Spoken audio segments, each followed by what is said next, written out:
नमस्कार, आप देख रहे हैं प्रथम स्वर। मैं राकेश रमन आपका स्वागत करता हूँ।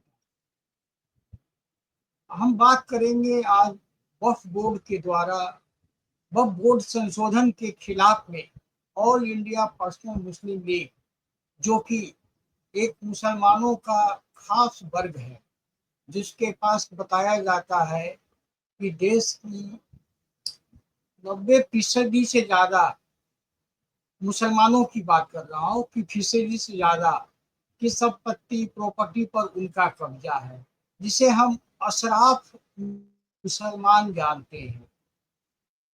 और इन अशराफ मुस्लिमों के दौर में सच्चर कमेटी की एक रिपोर्ट आई थी, जिसमें मुसलमानों को देश का सबसे गरीब, पिछड़ा, हर स्तर पर पीछे दिखाया गया। आज वो उसके कॉल पे जो वक्फ बोर्ड के संशोधन हो रहे हैं, उस पर आज पटना में एक धरना प्रदर्शन करने, और प्रदर्शन में तो खैर जहर उगलने वाली बात चंद नेताओं के द्वारा की गई, लेकिन ये क्या मुसलमानों का ही विरोध है इसमें, या आम मुसलमानों का साथ है इनके साथ, इस पे शक है। क्योंकि जिस तरह से 400-500 लोगों की उपस्थिति इन बातों के को करने के लिए हमारे साथ जुड़ चुके हैं पटना से राजनीतिक विश्लेषक प्रशांत कुमार सिंह। सर, आपका स्वागत है। सर धन्यवाद, नमस्कार। सर, जिस तरह से आज वहां पर मुस्लिम पर्सनल लॉ के द्वारा वक्फ संशोधन के विरोध में आयोजन किया गया था, जिसमें इंडिया अलायंस के तमाम दल उनके साथ थे, लेकिन जिस तरह से लोग वहां उपस्थित हुए तो हमें तो ये लगा, जो देखकर मुझे समझ में दिल्ली से आया, कि आम मुसलमान वहां नहीं थे। वो केवल मठाधीश लोग कहिए, जो जिनके कुर्ते की अचकन कभी खराब नहीं होती है, एकदम क्रीच बना रहता है, क्योंकि वक्फ के पैसे उन लोगों के पास आते हैं, उस टाइप के नेता और मुसलमान वोट बैंक को साधने वाले नेता, वही लोग उपस्थित थे। तो पहली प्रतिक्रिया आपकी मैं जानना चाहूँ, पटना में जो आज जी ये विरोध प्रदर्शन हुआ, इसको आप कैसे देख रहे हैं? जी सर, इसमें बहुत सारी बातें हैं, लेकिन हम शुरू करते हैं पटना की बात से। क्योंकि वक्फ बोर्ड में जो संशोधन होने वाला है, जो वक्फ बोर्ड कानून कांग्रेस ने बनाया था, एक काला कानून, और इस देश को जितना भी नुकसान पहुंचाने वाली कानूनें हैं, या तो अंग्रेजों ने बनाया था या फिर कांग्रेसियों ने। तो उसमें एक सुधार की बात चल रही है, और उसमें एक जेपीसी ज्वाइंट पार्लियामेंट्री कमेटी बनाई गई थी जगदम्बिका पाल जी के अध्यक्षता में, और उसने अपना रिपोर्ट दे दिया है, और उस पर लगभग विमर्श की प्रक्रिया पूरी हो चुकी है और जल्दी ही संसद में प्रस्तुत की जाएगी उसमें पारित करने के लिए। तो एक चीज तो ये है सर। दूसरी चीज ये है कि इसके विरोध में जो है सभी मुस्लिम संगठन और तब सभी तथाकथित सेकुलर पार्टियां अपना रोटी सेकने के लिए इसमें काफी मुखर रूप से इसको विरोध कर रही हैं, क्योंकि इसमें कोई गुण दोष के आधार पर कोई तर्क संगत विवेचना करते, कोई तर्क संगत निष्कर्ष पर पहुंचते, उस तरह की काम न करके सीधे सीधे इसके विरोध में खड़े हो जाना, जैसे सीएए के रूप में किया गया था। तो ये चीजें हैं। लेकिन अब आते हैं कि पटना में आज क्या हुआ। तो पटना में आज ऑल इंडिया पर्सनल लॉ मुस्लिम पर्सनल लॉ बोर्ड ने एक विरोध सभा आयोजित किया था विधानसभा के समक्ष, और गर्दनीबाग एरिया में उनका जमावड़ा हुआ, लेकिन टाय टाय फीस हुआ, उसमें लोग जमा नहीं हुए। मुश्किल से 400-500 लोग आए थे। और जबकि यहाँ पटना में इमारतें सरिया का भी मुख्यालय है, और ये इमारतें सरिया बिहार, झारखंड, उड़ीसा, इतने राज्यों को रिप्रेजेंट करता है, और तमाम प्रदेशों से भी लोग उम्मीद कर रहे थे कि लोग आएंगे, लेकिन कोई आया नहीं। तो ये बिल्कुल फ्लॉप रहा। एक चीज तो ये, दूसरी चीज कि राजद के नेताओं ने इसमें काफी जहर उगलने का काम किया, और all India Muslim personal law board के एक प्रवक्ता ने भी काफी जहरीला, मतलब द्वेष भरा भाषण दिया। और वो प्रेस में देख रहे थे कि वो बोल रहे थे मीडिया के माइक के सामने कि नीतीश कुमार को सपोर्ट नहीं देंगे यदि वो वक्फ बोर्ड पर उनके साथ सेकुलर जमात के साथ नहीं आते हैं। तो एक चीज तो ये है कि जो ये करेंगे, इनकी कट्टरपंथी विचारधारा सेकुलर हो जाती है, और बाकी लोग जो सही तर्क संगत चीजें सोचते हैं, देश की भला का सोचते हैं और सभी लोगों को सबका साथ सबका विश्वास लेकर चलते हैं, वो कम्युनल हो जाते हैं। एक तो इनकी अजीब सी परिभाषा है, इस चीज को भी समझना जरूरी है कि किस चीज को सेकुलर कहते हैं। तो ये चीज है। दूसरी चीज ये है कि नीतीश कुमार जो पूरे बिहार में तमाम आप पढ़े लिखे समझदार मुसलमान से बात कीजिए, वो बताएंगे कि नीतीश कुमार ने लालू जी का राज जो 1990 से 2005 तक था, उसके मुकाबले नीतीश कुमार ने बहुत बहुत बहुत ज्यादा काम किया है मुसलमानों के लिए। लेकिन मुसलमानों का वोट नीतीश कुमार को कभी नहीं मिला। तो एक चीज तो ये कि मुसलमान उनको सपोर्ट करें ना करें, क्या फर्क पड़ता है? कब उन्होंने सपोर्ट किया है, किस बेसिस पर किया है, कहीं तो बताएं, आंकड़ा दें। एक चीज ये हो गई। दूसरी चीज कि जब अपने आप को सेकुलर कहते हैं तो हिंदू तो सेकुलरिज्म का झंडा बुलंद किए रहते हैं, भागलपुर में, दरभंगा, कटिहार, अररिया, मधुबनी, शिवहर, मोतिहारी, बेतिया, बहुत सारे ऐसे सिवान, बहुत सारे ऐसे संसदीय क्षेत्र मिल जाएंगे जहां हिंदुओं ने मुसलमान को अपना एमपी चुना, जहां 70%, 80% तक हिंदू हैं, 90% तक हिंदू हैं, वहां मुसलमान को अपना एमपी चुना। कोई आज तक कोई एक उदाहरण दे दे कि किशनगंज मुस्लिम बहुल क्षेत्र है, वहां से कोई हिंदू जीत सकता है? नहीं जीत सकता है। तो ये चीज, इन सब चीजों को भी ध्यान में रखना चाहिए। इसके अलावा वक्फ बोर्ड की जो मनमानी है, फतुहा के एक गोविंदपुर गांव है, पिछले साल वहां के पूरे गांव को वक्फ बोर्ड की नोटिस आ गई कि वक्फ बोर्ड की प्रॉपर्टी है। तमिलनाडु में 1500 साल पुराना मंदिर और पूरे गांव को वक्फ बोर्ड की प्रॉपर्टी घोषित कर दिया गया, जो कि 1500 साल पहले इस्लाम का जन्म भी नहीं हुआ था। तो और भारत में तो इस्लाम बहुत बाद में आया, 7वीं 8वीं शताब्दी में। तो इस तरह की चीजें जब मनमानी हो रही हैं, कानून को ताक पर रखकर, संविधान की व्यवस्थाओं को ताक पर रखकर, इस सब चीजों को, तो इन सब चीजों को रोकना। इलाहाबाद हाई कोर्ट की जमीन को वक्फ बोर्ड की प्रॉपर्टी घोषित कर दी गई थी, इलाहाबाद हाई कोर्ट को भी उसके लिए स्ट्रगल करना पड़ा था। अभी दिल्ली में डीडीए की जमीन को वक्फ बोर्ड की ईदगाह के बगल वाली जमीन, जहां रानी झांसी की, झांसी की रानी की ये लगाया गया, मूर्ति लगाया गया, तो वहां की प्रॉपर्टी को 13,000 वर्ग मीटर जमीन को वक्फ बोर्ड की प्रॉपर्टी अनधिकृत रूप से घोषित कर दी गई। तो ये सब ये चीजें तो जो हो रही हैं, जी जी सर, बोला जाए। नहीं, मैं ये कुछ कह बोलना रहा चाह हूँ रहे कि हैं? ये तो हम लोग देख ही रहे हैं। रेलवे में बोलना ये चाह रहा हूँ कि ये तो सब विदित है कि ये जो वक्फ बोर्ड के आड़ में इन लोगों ने जो लूट मार मचा रखी है।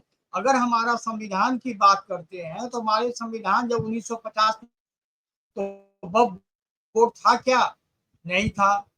और कहीं इस्लाम में, कुरान में कहीं पर वक्फ बोर्ड का जिक्र है क्या? तो नहीं है।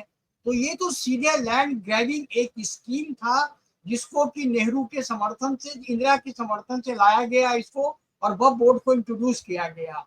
आज संशोधन हो रहा है तो ये धमकी दे रहे हैं, जिस तरह का ये बयान दे रहे हैं वो नाकाबिले बर्दाश्त है, बर्दाश्त के लायक नहीं है। हिंदू कब तक सुनता रहेगा? सवाल ये है सर। हमको सब मालूम है कि ये जितने हैं, और जब आपके पास इतनी लैंड और इतनी प्रॉपर्टी है तो फिर आपकी हालात इतने खराब क्यों हैं? आगे ये ओवैसी इसको लीड कर रहे हैं।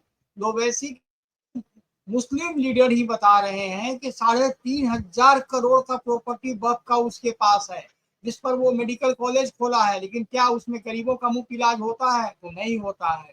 क्या गरीब बच्चों को पढ़ाते हैं, एडमिशन देते हैं? नहीं देते हैं। तो ये वक्फ बोर्ड किसको बेवकूफ बना रहा है? ये तो मुसलमानों के साथ धोखा है सबसे बड़ा, ये वक्फ बोर्ड का। हम इस पर आपसे हम कुछ समझना चाह रहे हैं। जी सर, इसमें है कि बहुत बार ऐसा आरोप लगा है और उसमें तथ्य देकर आरोप लगा है कि जो इसमें वक्फ बोर्ड के पदाधिकारी बन जाते हैं वो इसमें घपला करते हैं, घोटाला करते हैं, और इस तरह की घोटाले बहुत बार सामने आए हैं।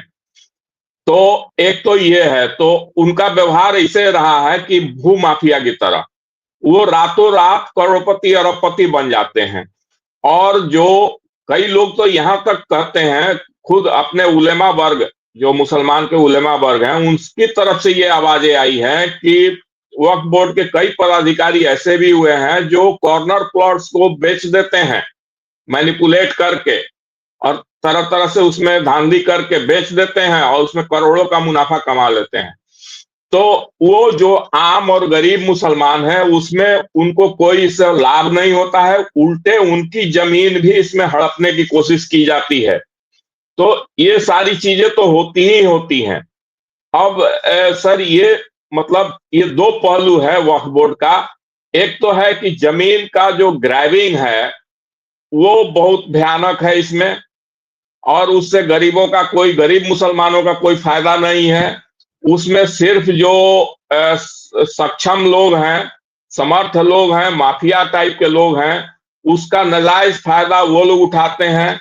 एक चीज ये है। दूसरा चीज ये है कि वक्फ बोर्ड कानून में इतनी ज्यादा विसंगतियां हैं, जो हमने पहले ही बता दिया। तमिलनाडु का गांव और बिहार में फतुहा के नजदीक पटना जिला में गोविंदपुर गांव, और इलाहाबाद हाई कोर्ट और दिल्ली का डीडीए वाला जमीन, और भी इस तरह के अनगिनत उदाहरण सामने आ जाएंगे अगर आदमी खोजे तो इन सब चीजों को, तो दो चीज ये बहुत प्रमुख है वक्फ बोर्ड के संबंध में।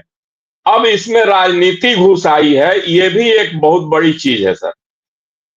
अब देखिए, अभी जो आज all India Muslim personal law board के प्रवक्ता ने जो पटना में कहा कि शाहीन बाग की तरह सीएए के विरोध में जिस तरह की आंदोलन चली थी, उस तरह की चीजें देश भर में हम लोग करेंगे वक्फ बोर्ड के खिलाफ। सर, सीएए से किसी भी मुसलमान को क्या लेना देना? ये सीएए कानून जो है, बांग्लादेश और पाकिस्तान, अफगानिस्तान में जो पीड़ित हिंदू जो वहां मारे गए, पीटे गए, लूटे गए, और बलात्कार, हिंसा बर्दाश्त किए हुए हिंदू जो भागकर किसी तरह आ गए, उनको नागरिकता देने की बात है, या कोई भी नॉन मुस्लिम जो अल्पसंख्यक हैं। तो उसमें ये जो कर रहे थे वो बिल्कुल राजनीति से प्रेरित था, और जो अब धमकी दे रहे हैं वो भी बिल्कुल राजनीति से प्रेरित है। और इसमें हम कहें कि ये इसमें राजनीति भी नहीं है, इसमें सीधे सीधी टारगेट है बीजेपी की गवर्नमेंट। इनको दिखाना है कि बीजेपी की गवर्नमेंट सेकुलर नहीं है और बाकी सब सेकुलर है। तुष्टीकरण कब से सेकुलर हो गया भाई?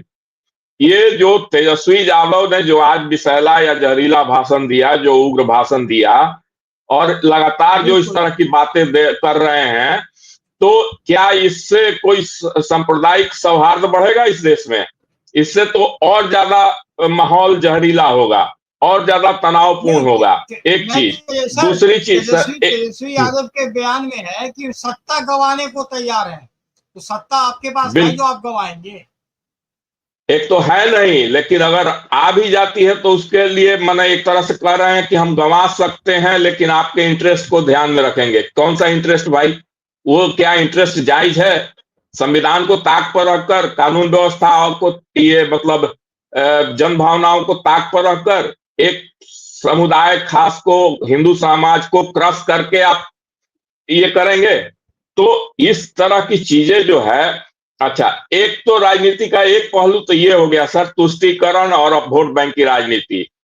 और ये वोट बैंक की और तुष्टीकरण की राजनीति इन लोगों को इसलिए करनी पड़ रही है कि पुष्ट दर पुष्ट एक पार्टी पर मालिकाना हक कायम रखते हुए अपना राज चलाना है। एक ये मजबूरी इनके सामने है। दूसरी मजबूरी क्या है कि कांग्रेस के साथ इनकी प्रतिद्वंदिता है। कांग्रेस कहीं मुसलमान वोट का मालिक ना बन जाए, इसके लिए कांग्रेस से भी दो हाथ आगे हमको चल के आगे बढ़ चढ़कर बोलना है।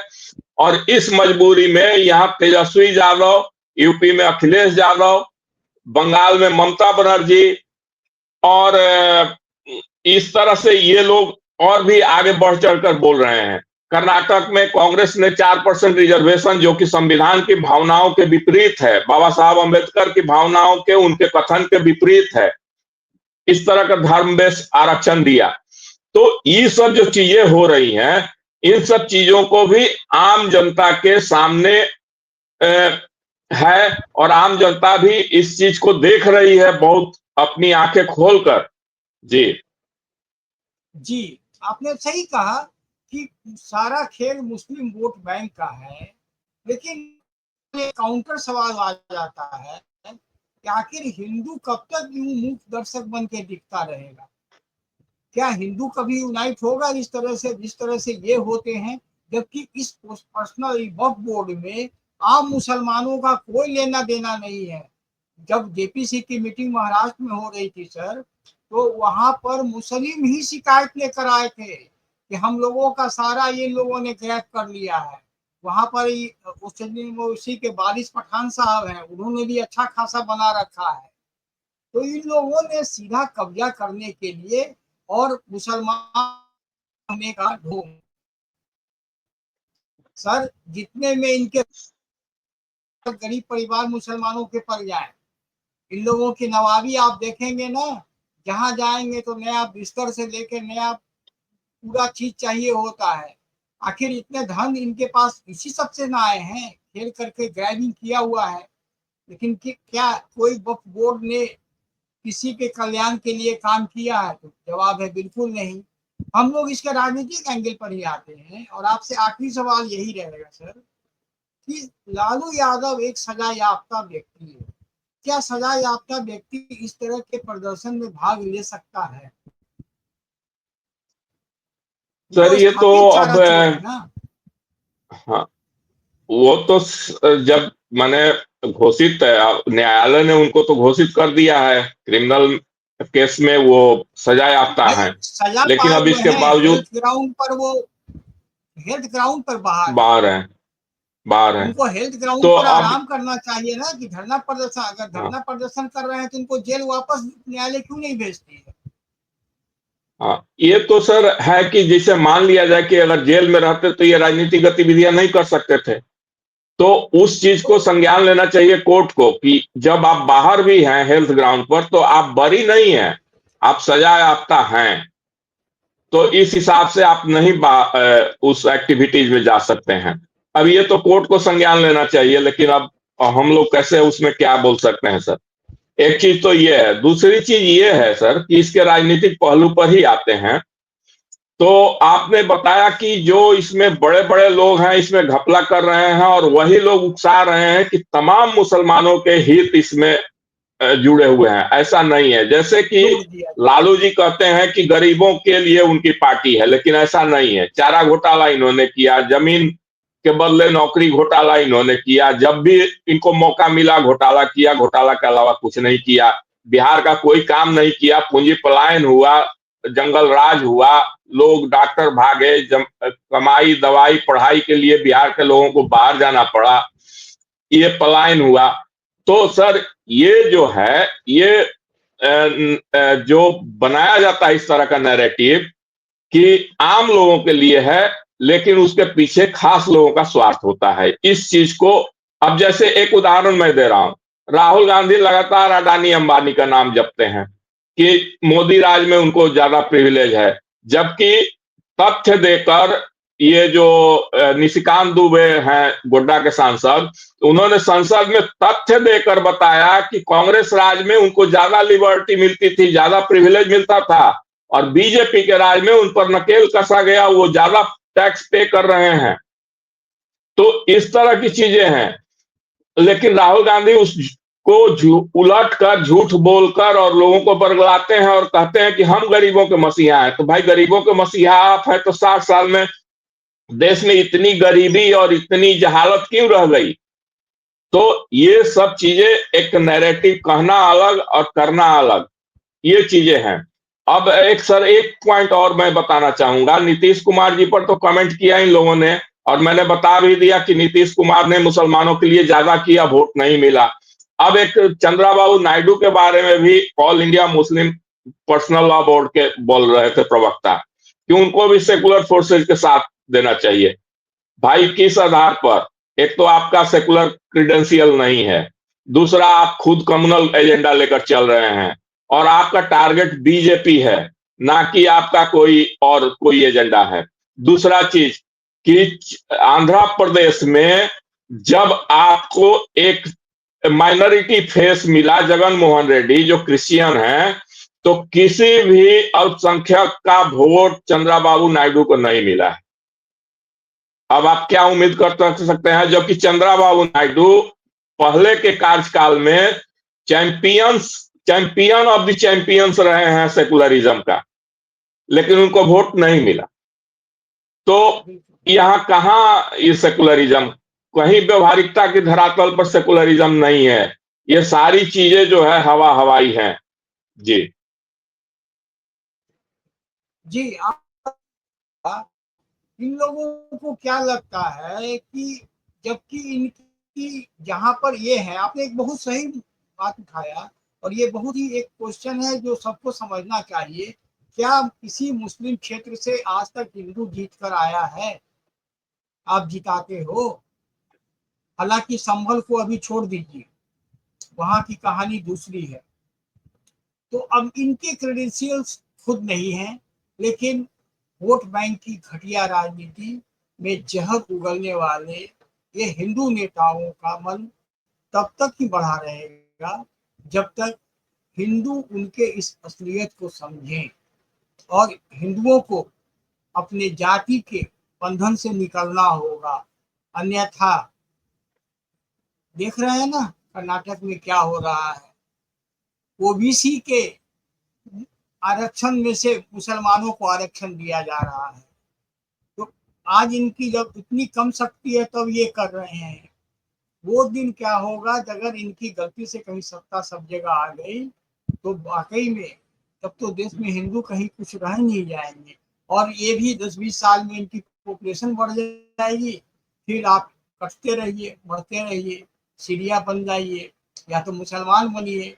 और ये कन्वर्टेड, भारत के मुसलमान तमाम कन्वर्टेड हैं, लेकिन हमारा सब्जेक्ट ये नहीं था।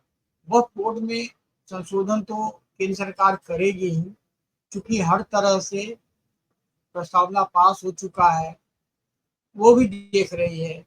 गरीब के घर जो सौगातें मोदी के तौर पर किट पहुंचाया गया ईद में, चाहे 100 घर को यहाँ पंचायत में पहुंचाए गए जिले में, कम से कम उन 100 घरों में ईद तो अच्छे से मनेगी।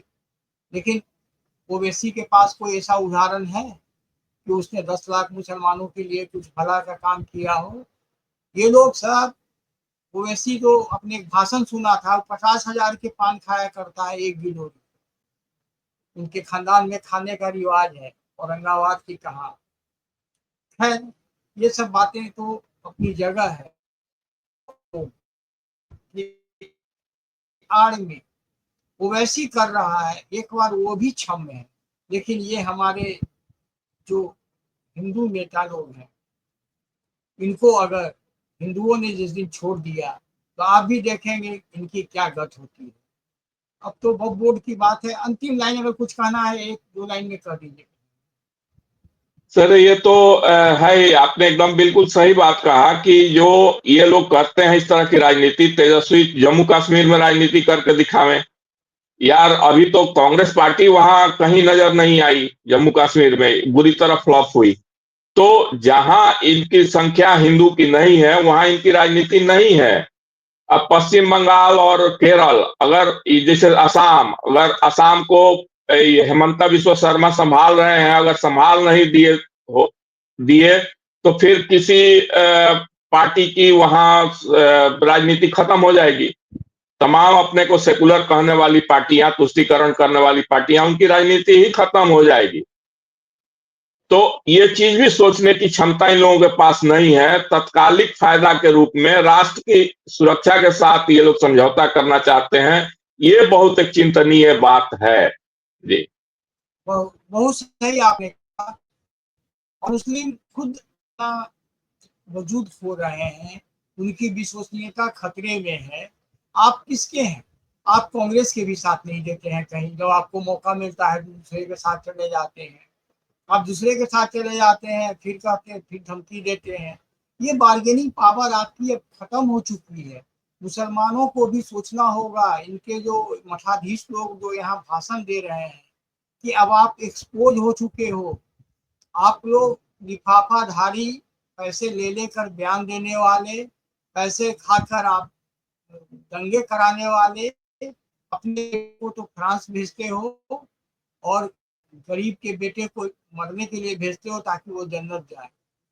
एक बहुत अच्छा मैंने आज ही कहीं पर देख रहा था कि मौलाना अपने बेटे को तो फ्रांस भेजता है और दूसरे को भेज देता है मरने के लिए कि तुमको जन्नत नसीब होगा। मौलाना क्यों नहीं अपने बेटे को जन्नत नसीब करवाता है?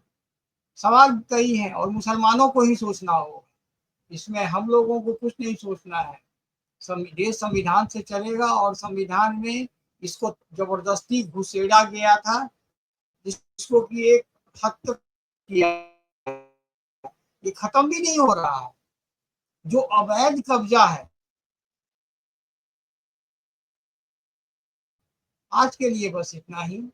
यदि आपको वीडियो अच्छा लगा हो, इसको लाइक कीजिए, शेयर कीजिए और सब्सक्राइब तो निश्चित तौर पर कीजिए।